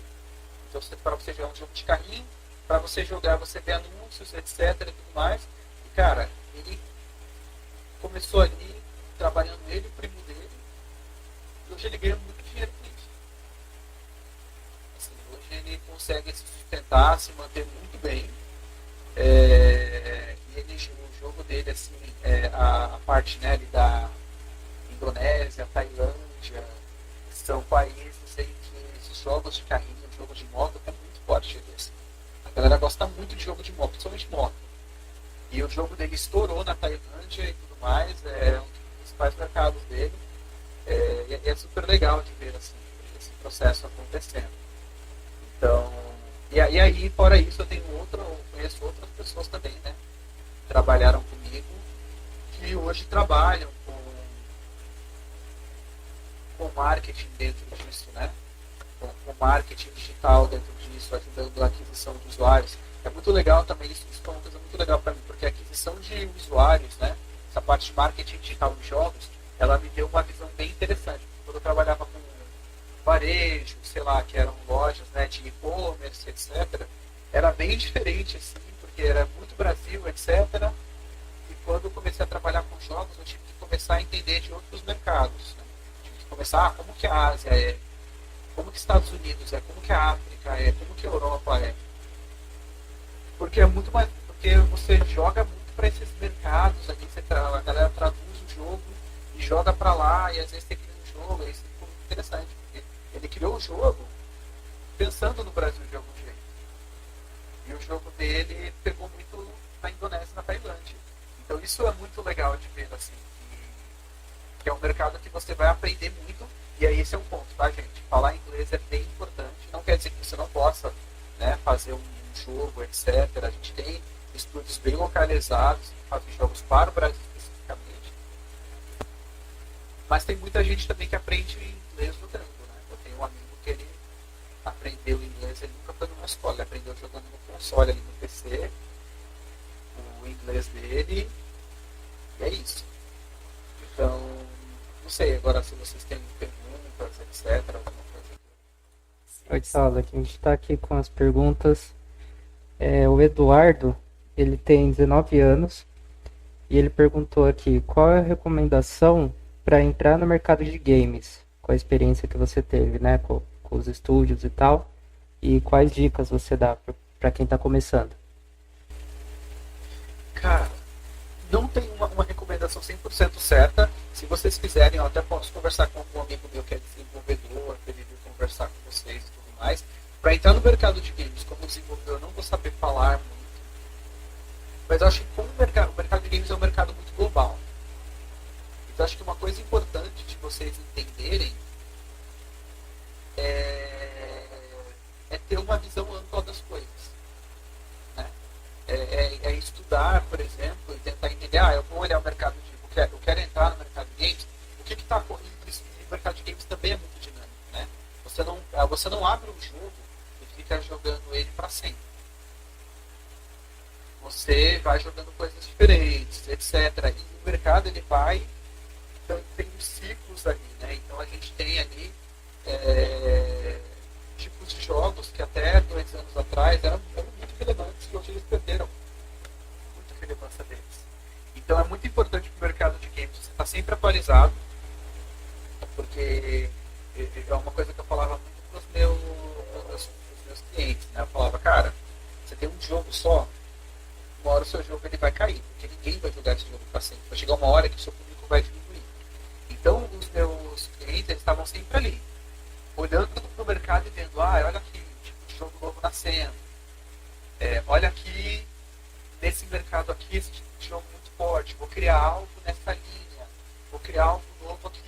Então, está sempre muito de olho no que está acontecendo, que tipo de jogos, né? E tem várias plataformas que dão essas informações, né? Sobre isso. Cara, o inglês é muito importante, tá? Então, aprenda inglês, começa a aprender inglês. Hoje em dia a gente tem aí aplicativos, né? O Duolingo, por exemplo. A internet está aí facilitando e democratizando muito mais o aprendizado do idioma. Então isso é muito importante. E ter essa visão global aí como um todo. Ter muita curiosidade sobre o que está acontecendo. Eu acho que uma coisa legal, uma característica que eu vejo muito forte nessa galera é a curiosidade. É a curiosidade de saber o que está acontecendo em outros lugares do mundo, né? O que as pessoas estão jogando.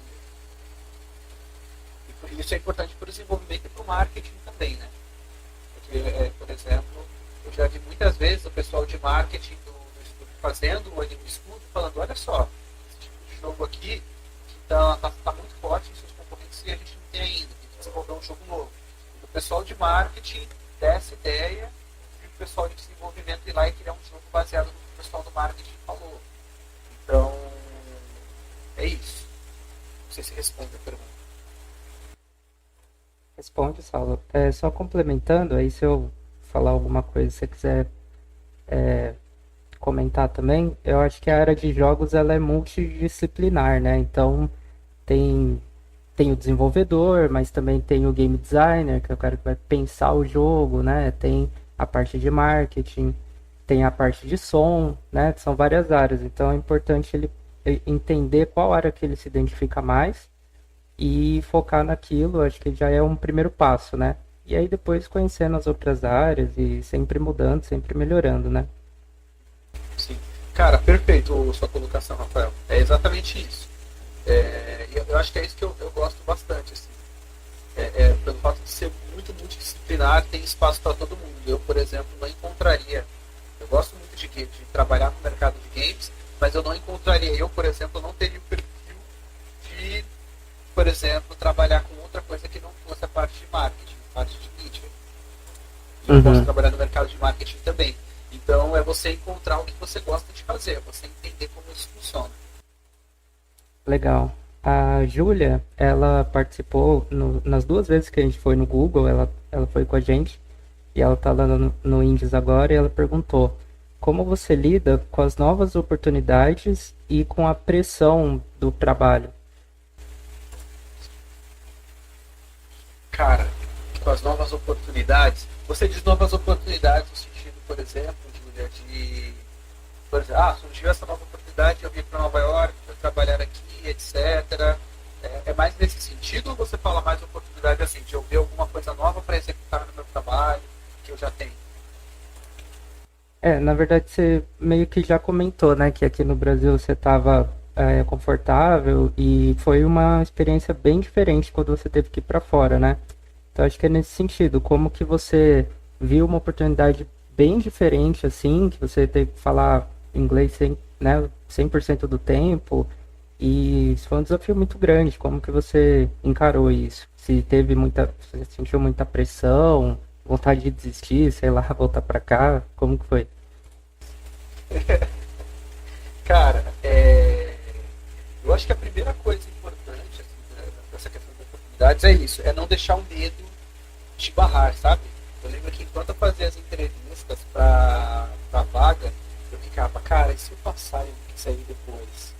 Porque eu ficava de fazer, porque eu já comecei a alimentar uma ansiedade durante o processo seletivo, durante as entrevistas, eu ficava, cara, se eu passar, porque na minha cabeça ficava, se eu passar e não quiser ir, eu vou para sempre ficar pensando o que teria acontecido se eu tivesse ido.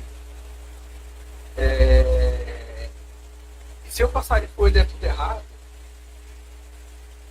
eu saí da minha zona de conforto ali, do lugar que eu gostava tanto, do Brasil que eu gosto tanto, São Paulo que eu gosto tanto, meus amigos, família e tudo.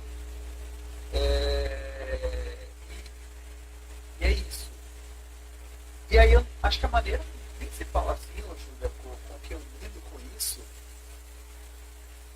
sendo bem sincero, acho que às vezes a gente precisa ser um pouco metódico, fazer uma lista de prós e contras. Então eu fiz essa listinha, né? Quais são os prós e os contras de ir e os prós e os contras de ficar? Para ajudar a racionalizar um pouco, porque essa ansiedade da gente ela é muito irracional, né? E, por exemplo, quando eu estou muito ansioso, eu fico mais irracional, eu deixo de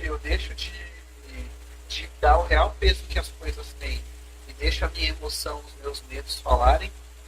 Então tentar fazer os prós e contras ali quando aparece uma oportunidade nova ajuda muito a você pensar mais com a cabeça e menos com as suas emoções que às vezes te enganam. E eu acho que a vontade também, eu acho que todos nós, eu acho que isso é muito importante, todos nós temos sonhos, né? E em algum momento eu tive o sonho de morar em Nova York, eu tive o sonho de morar fora, eu tive o sonho de trabalhar fora, de estudar fora do Brasil. E eu vi aquilo se apresentando para mim, assim, sabe? E aí um momento da minha tomada de decisão foi muito. E aí só uma curiosidade para vocês, tá? Antes de vir para cá, eu falei não para essa vaga. Eu cheguei a falar com o gerente da vaga e falar que eu não vinha mais, porque eu estava com muito medo. E aí ele bateu um papo comigo, tudo, foi bem convincente. Aí eu falei, tá bom, então eu vou. E acabei vindo.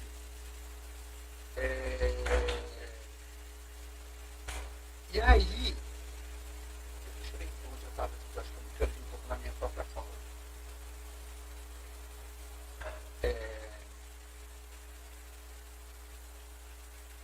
Sim, eu acabei falando não para isso antes, tudo, depois acabei indo, etc. Mas eu acho que essa parte de deixar a gente às vezes ser direcionado pelos nossos sonhos. Isso é muito importante. E às vezes você seguir uma coisa que é seu sonho, você vai perder algumas coisas no caminho. Né? Tem coisas que você perde, você não consegue às vezes seguir o seu sonho. Essa é a minha experiência e carregar tudo com você. Eu não consigo seguir meu sonho e carregar meu pai, minha mãe, meus irmãos aqui comigo, meus amigos, o trabalho que eu tinha lá. Não consegui passar Natal, Ano Novo com a minha família. Isso foi bem tenso assim para mim. Tava todo mundo lá comendo churrasco, dançando forró, e eu tava aqui sozinho, fiquei praticamente sozinho aqui, porque eu não conhecia ninguém direito. Aí veio duas amigas minhas que estavam aqui e tipo, fez uma ceia aqui, etc. Mas não é, né? Não é igual no Brasil e tudo mais. Mas ao mesmo tempo eu lembro que no meu processo de decisão eu já estava quase falando o nome da vaga. Eu lembro que a gente teve uma sessão de time, etc., né, uma dinâmica. E aí uma das perguntas que você tinha que responder na dinâmica é: o que você quer fazer antes de morrer, que você não fez ainda? E aí eu falei, cara, eu quero trabalhar e estudar fora. Eu quero estudar, e aí tem uma universidade aqui em Nova York chamada Columbia. E eu falei, eu queria muito fazer que fosse um cursinho na Columbia. Eu quero muito pisar lá e falar, estudei na Columbia. E eu falei, cara, eu tô com o pé lá já, né? Eu vou desistir agora. Então eu tive que arriscar. E vou falar pra vocês assim, tipo, eu tô no começo ainda, tô aprendendo o trabalho, tá sendo muito legal, tá sendo muito desafiador. Pode ser que dê tudo muito certo e que seja muito legal. E pode ser que dê tudo muito errado. Em algum momento eu volte pro Brasil porque deu muito errado e eu saia da empresa e deixe arrumar outro emprego. Mas eu acho, sendo bem sincero, tá, gente, para vocês, eu prefiro ter o peso, às vezes carregar o peso de ter dado errado, e eu fiz tudo que eu podia ter feito para seguir um sonho, do que eu ter ficado paralisado lá na mesmice, etc., e não ter tentado nada. Porque se der errado, não vai ser a primeira nem a última coisa que der errado na minha vida. Né? Eu acho que a gente precisa ter força para começar de novo. Então a única coisa que eu tenho certeza daqui agora, nesse momento, é que se eu vir para cá e tudo der errado, eu vou tentar tudo de novo. Eu vou me refazer e eu vou encontrar o meu caminho. Eu vou ficar triste, etc., vou chorar, e é isso. Mas eu não vou carregar comigo a culpa de não ter seguido os meus sonhos, de não ter sido corajoso e não ter seguido um sonho que é meu. Então eu acho que é isso. Se tem uma culpa que eu não vou levar para o mundo, é a culpa de não ter corrido atrás daquilo que eu quero. Mesmo que isso me custe perder algumas coisas no caminho. Legal, Saulo. A Sara tinha feito uma pergunta muito parecida, que se você já teve vontade de desistir, né? Como é um ramo bem diferente, né? Uma profissão bem diferente a sua. E o Gabriel fez uma pergunta aqui mais técnica, como funciona a exportação de um game que geralmente não vai para outros países. Por exemplo, um jogo que é bem localizado aqui no Brasil, se esse jogo, se vocês conseguem criar esse tipo de campanha, ou se tem algum tipo de análise para saber, ó, o jogo do jeito que tá, talvez não role lá fora, precisa melhorar isso, melhorar aquilo, né? Com a experiência que você tem aí, você consegue passar isso para ele. Sim, sim. Não, duas ótimas perguntas. A primeira pergunta é se eu já pensei em desistir. Isso, como a sua profissão é bem diferente, né, assim, do comum aqui no Brasil, se já chegou a querer desistir, enquanto estava no Brasil mesmo, né, se foi muito difícil. Eu pensei sim em querer desistir. Eu lembro que da primeira vez que me colocaram para atender um cliente, cara, eu lembro que eu peguei e, apesar de ser um marketing, é um marketing mais técnico, tá, o marketing de jogos. Você tem que aprender muito da parte técnica do jogo como um todo. Então, eu lembro que da primeira vez que me colocaram com um cliente, que o cliente começou a me perguntar um monte de coisa técnica, disso, daquilo e etc., eu fiquei com vontade de ir embora. Eu juro pra vocês, assim, eu falei, cara, eu vou falar com o meu gerente, vou falar, me bota pra falar com outro cliente, porque eu não vou conseguir, é muito técnico, eu não tenho esse conhecimento técnico. Então eu tive que construir um conhecimento de marketing específico de games e mais técnico do que o marketing digital que eu estava acostumado. Então me deu muita vontade de desistir, sim. Mas quando eu comecei a aprender as coisas, foi muito gratificante. E ao mesmo tempo também eu aprendi a estimular muito a minha humildade. Você fala, cara, não sei isso. Eu não sei isso, mas eu vou pesquisar e eu vou trazer para você uma resposta na próxima semana, ou por e-mail eu vou te mandar essa resposta. Então eu tive que aprender a ser mais humilde nesse sentido, assim, sabe? Então pensei sim em desistir, mas não fiz.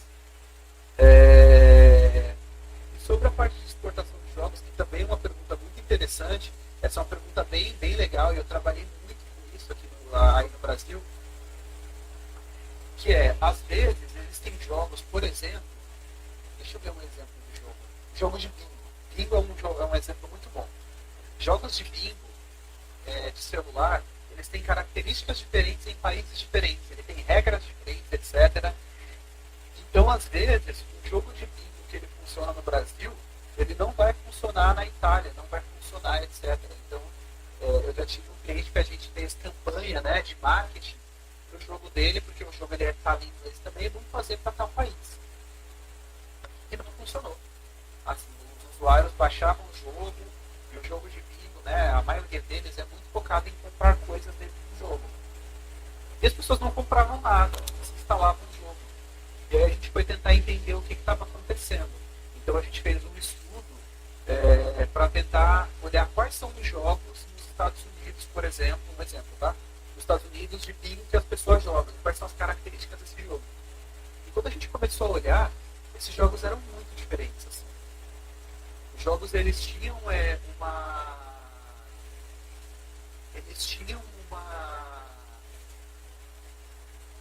layout diferente, eles tinham regras diferentes, o jogo do brasileiro era mais colorido, etc. O de lá ele tinha uns personagens diferenciados, e tinha umas outras regrinhas. Então o usuário ele baixava o jogo, ele estava acostumado com aquele tipo de jogo de bingo que era diferente, e ele não jogava aquilo. Então não dava certo. Então, quando a gente fala de mudança, às vezes não é só traduzir o jogo, né? É você entender como que o usuário daquele país se comporta. E tentar criar uma versão do seu jogo que seja diferente e que se encaixe nos moldes daquele país. Então, no caso dele, ele teve que começar a desenvolver um outro jogo de bingo naquilo. O que é diferente, por exemplo, de um outro cliente meu, em que a gente percebeu que o jogo dele era de carro, por exemplo, e que o jogo dele se encaixava mais ou menos sim, no outro país, que era mais mudar o idioma e etc. E que você ia conseguir anunciar aquele jogo em outro país, e que era isso. Então, antes de anunciar, era sempre assim, sempre que um cliente meu vinha querer anunciar o jogo dele em outro país, o que eu sempre fazia antes era estudar antes sobre aquele país. Então, eu estudava e tem várias ferramentas, né? Tem o Data AI, que é uma ferramenta externa, que não é do Google, que você abre e vê o que está acontecendo lá. Tem o Apps Flyer também, que tem uma... Eu posso até mandar esses nomes para vocês depois, tá? Que falam que tem vários relatórios de mercado. Por exemplo, eu estava dando uma estudada no relatório do Data AI, antes de falar com vocês, que era uma revisão de 2022, que fala quais são as categorias de jogos que estão em alta. Isso também é uma coisa interessante, né? Quais são as categorias de jogos que estão em alta e em que países esses jogos estão em alta.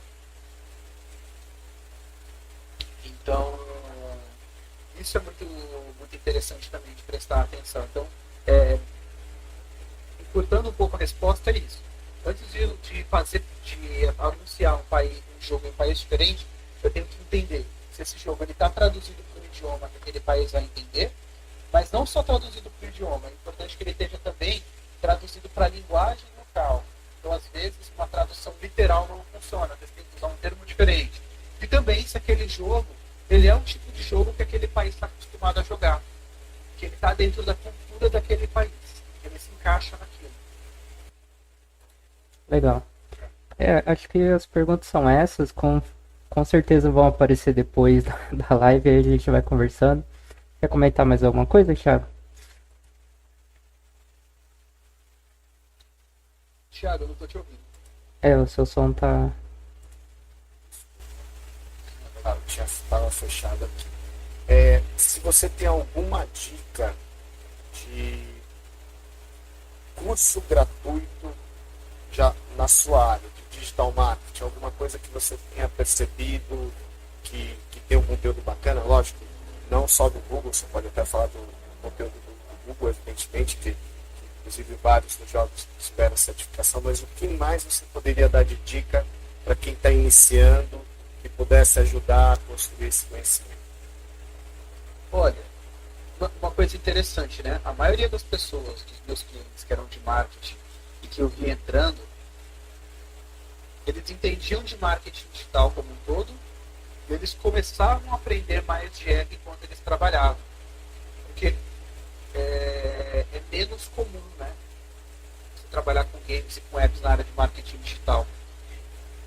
Então, talvez você aprender sobre apps é uma coisa legal, mas não exatamente no mercado de games você vai trabalhar com apps, né? Você pode trabalhar com outras partes de games também. Então, acho que você aprender de marketing digital e da parte de aplicativos como um todo já te ajuda muito a entender mais desse mercado. Eu posso mandar alguns cursos para vocês também, se vocês quiserem links e etc. E eu acho que de jogos como um todo, eu posso tentar ver, mas existem sim vários cursos, tanto cursos gratuitos como não. Por exemplo, até para programação existe não exatamente para programação de jogos, tá? Mas até para programação existe um aplicativo do Google que te ensina a programar. Que ele é um joguinho que vai te ensinando a fazer programação. É um aplicativo gratuito. Então eu posso pegar esse aplicativo e mandar para vocês também, que aí você fica a um passo de aprender também, caso você queira programar um jogo, etc. Você fica a um passo de aprender aquilo. Tá bem? para marketing digital, para jogos específicos, eu nunca vi um curso para isso, tá? Sendo bem sincero, eu posso procurar. Mas a maioria das pessoas que aprenderam foi meio que caindo de paraquedas no mercado de games como um todo mesmo, tá? Legal, Saulo. Então, queria agradecer muito aí a tua disponibilidade de tempo, sempre um super parceiro do Indies. A gente, assim como você se emociona em ver o vídeo, a gente também, né? Eu acho que um marco na nossa história. E deixar a porta aberta, eu acho que a gente pode fazer essas lives com temas específicos, a gente depois conversa em separado sobre isso. Agradecer toda a equipe do Indies aí por ter se mobilizado, a Naira, a Rayane, a Verônica, a Érica, o próprio Rafael, que está conduzindo aqui a live, todo mundo aqui junto para fazer isso acontecer. Mais uma vez, pedir desculpa, a gente ainda está aprendendo, ainda tem um barulhinho de fundo chatinho para o pessoal que está assistindo ao vivo. A gente vai tentar melhorar para uma próxima edição. Então, mais uma vez, obrigado, boa sorte, sucesso em toda a sua trajetória e que sirva de inspiração para os jovens que têm uma característica semelhante, estão tentando também buscar uma nova alternativa de carreira que com certeza podem se espelhar em você. Perfeito, Jeito. Nossa, obrigado mesmo aí por tudo. Contem comigo, a gente pode sim em outros momentos bater papos diferentes. Eu posso tentar ver se algum amigo desenvolvedor ou se alguma outra pessoa do mercado de games pode dar uma outra visão diferente para vocês também e tudo mais. E contem comigo aí para que vocês precisarem também. Eu adoro trabalhar com indies. Vocês estão aí no meu coração, então mesmo não estando mais fisicamente, né, perto de vocês aí, sem poder visitar o espaço, sem poder vocês visitarem o Google também, a tecnologia está aí para aproximar a gente. Então vamos conversando aí e podem mandar as perguntas, tá? Surgindo perguntas depois, podem mandar e me lembrem de mandar outros links das coisas que eu falei para vocês também aí, beleza? Perfeito, pessoal. Muito obrigado por terem participado. Até a próxima live. Até, valeu, gente. Tchau, tchau.